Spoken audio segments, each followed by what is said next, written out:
Hi everyone, it's Mark Newcomb, one of the staff specialists from Shoalhaven Emergency Department, and I just thought I'd give you a quick update on the resus room preparations that are occurring at the moment. As you all know, this has been a long-standing process with over a year of consultation from the entire staff. One of the main reasons for conducting a review of the resus room was to try and improve the use of the limited space that the two bays offer us. We originally had designs on improving some of the structural aspects of the room.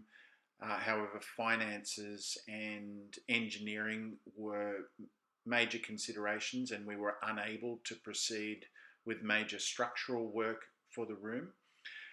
What we have instead concentrated on is trying to improve the storage options in the room by devising a fixed and mobile storage platform, being multiple 4-drawer trolleys. And we hope that this will improve the overall structure and compartmentalisation of practice within the room. Something that wasn't anticipated when we designed the system was the pandemic. This will change everything about our future resuscitation processes. And in the last few weeks, the room has been assessed at area level with some reconstruction occurring hopefully in the next month to allow us to perform resuscitations with some degree of COVID safety for both staff and patients within the framework of the resuscitation room. Although it was unanticipated, the trolley system is moderately friendly when it comes to the restrictions that COVID applies, in that the material within the trolleys is contained and has limited exposure, and the trolleys can be easily decontaminated. And so even though it wasn't anticipated, the trolleys stowed beneath a bench on the either wall of the resus rooms will be part of the new COVID-friendly design, which is hopefully going to be engineered in the next month or so. So I thought I'd just take a few minutes of your time to go through the specifics of the trolley system, for a refresher, a reminder about the checking and restocking processes, and an introduction of a few new aspects of the trolley system. So currently, as you know, there's quite a lot of material that's stowed on benches at the back, benches at the side, and this is not COVID friendly. The trolley system will help alleviate some of this clutter to some degree, and I'll further explain how this is going to be achieved as we move forward. So our first trolley to be introduced as part of this process was the Airway trolley.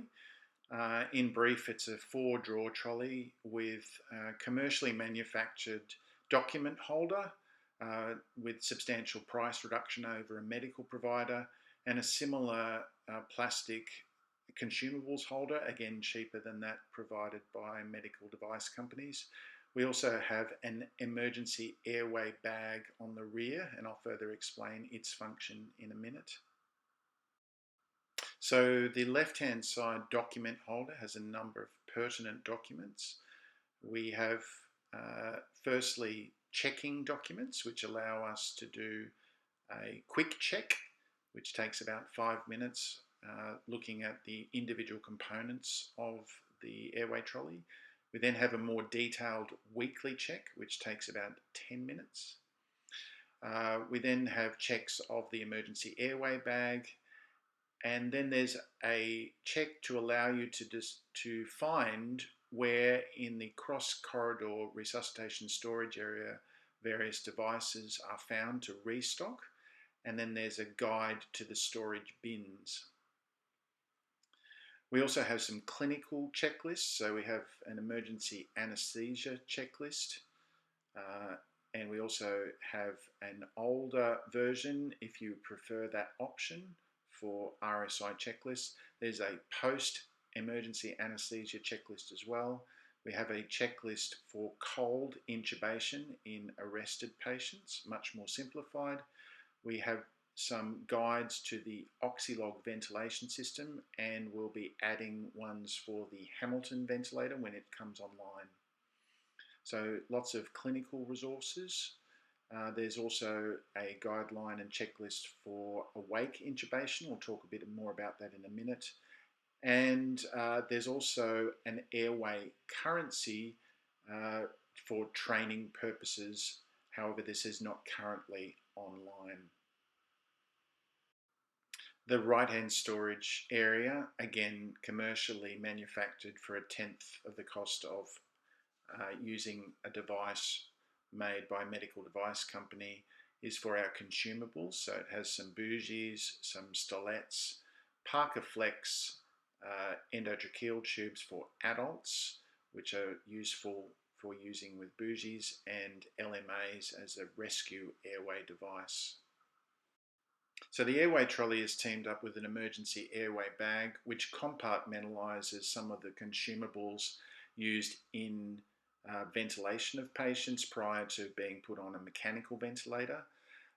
Presently, the devices are stored on the back shelf, and that's a little bit more friendly than this device. However, with COVID, we will have to move to a more compartmentalized and protected system, so the bag will come into its own.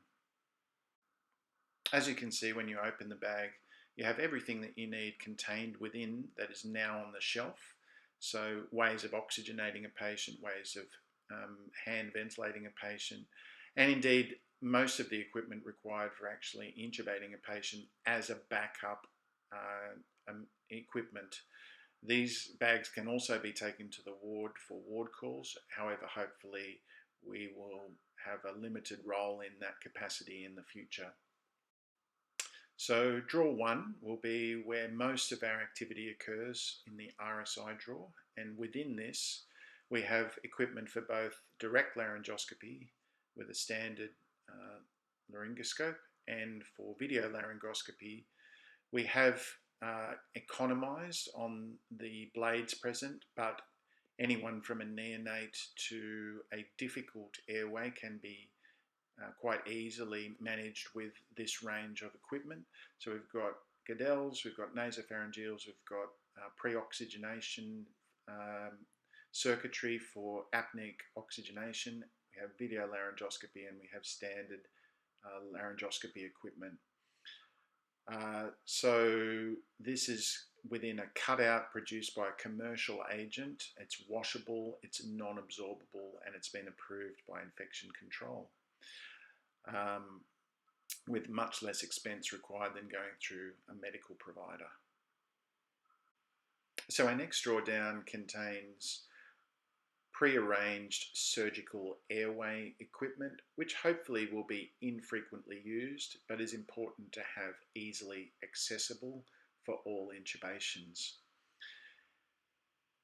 If we look inside, you can see that we have a surgical airway kit with a scalpel finger bougie tube approach. We have a needle cricothyroidotomy kit, the ENC, and we have kits to allow for easy decompression of tension pneumothoraces post-intubation. We also have a Melka emergency cric catheter set as well. Each kit has QR codes which demonstrate either video or text explanation of the procedure for training. The next drawdown is for awake procedures. Again, probably a relatively uncommon procedure for us, and something that we can expand upon in the future.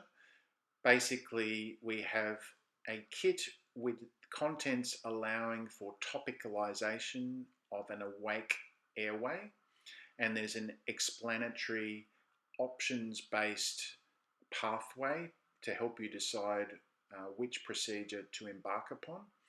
On the rear side of this sheet is instructions on the particular way and approach that we're suggesting for topicalization of an airway. The advantage of having a system like this is that it can be used with the CMAC system for an awake look or an awake intubation. Anesthetics can also bring down their store's CMAC compatible fibre optic scope and place it into our CMAC screen and utilise the contents of the advanced airway kit to topicalise an airway if they decide to do an advanced airway procedure in our department.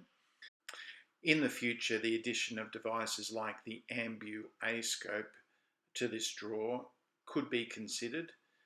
The training required for this device is not currently feasible in our department.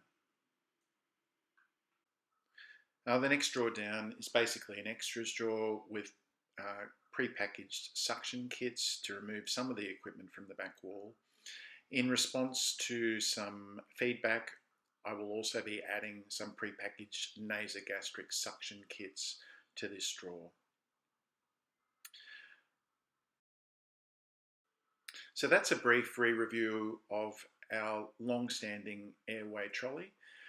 It is worth mentioning that the pre-packaged paediatric equipment in the mandated paediatric trolley can easily be transferred to the top of the airway trolley for use with paediatrics. However, the airway trolley is primarily focused on what we see as the majority of our resuscitations, adults. In the interest of keeping these videos short, I will introduce the trolleys one at a time in subsequent videos. Thank you for listening.